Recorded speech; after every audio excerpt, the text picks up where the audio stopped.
واللہ ان نسبتوں کا پتہ تب چلے گا جب یہ آنکھیں بند ہو جائیں گی، اور تب ہم سوچیں گے، تب ہم اللہ سے کہیں گے ربنا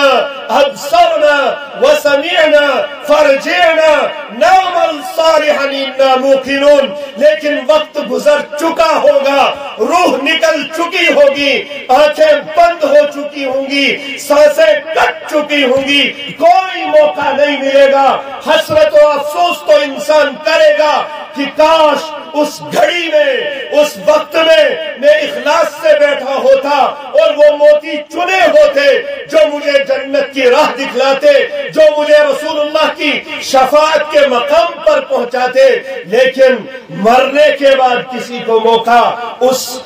نیکی کا اور اس موتی کے چننے کا بالکل بھی نہیں ملی۔ قرآن کے ساتھ ہم بے وفائیاں کرتے ہیں، قرآن کے ساتھ دغا بازیاں اس وقت امت مسلمہ کر رہی ہے۔ میری باتیں شاید آپ کو کٹھن لگیں گی، وقت گزر چکا ہے کہ احتیاط سے بیان کیا جائے، وقت ختم ہو چکا ہے کہ پردے داری کے اندر بیان کیا جائے، کیونکہ امت مسلمہ کا جو اس وقت حال ہے، امت مسلمہ کی بیٹیوں کا جو حال ہے، امت مسلمہ کی ماؤں کا جو حال ہے، امت مسلمہ کے نوجوانوں کا جو حال ہے، ہم نے اشسویمت یت دینس، یت قرآنس، یت شریعتس، یت اولیاء اللہ نے جس طریقتس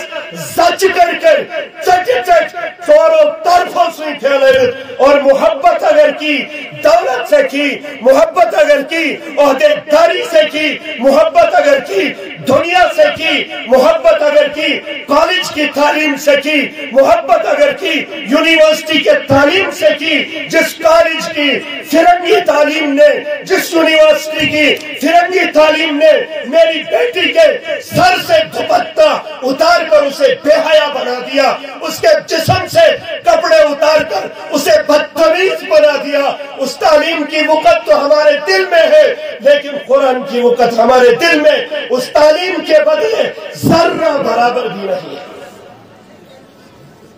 کر تمہیں خواہی مسلمان زیستن،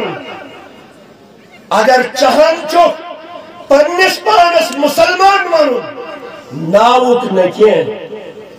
ناوک مسلمان چھ دنیا بری، کاروک مسلمان نیست ممکن جزب قرآن زیستن۔ یس یہ ونن چھنا بچھس مسلمان مگر قرآن حکم چھ سائیڈس پہ، یس یہ ونن چھ بچھس مسلمان اذان بوزت غب تو کرن، دلیل ونن دکانس پہ بہت، ژوتس پہ بہت، مگر مشید نہ گژھن۔ یس صحابہ کرامن ہندس عظمتس خلاف پروپیگنڈا بازی کرے اور تم پتہ ونی بچھس مسلمان، یہ فراڈ ہے اور 100% فراڈ ہے۔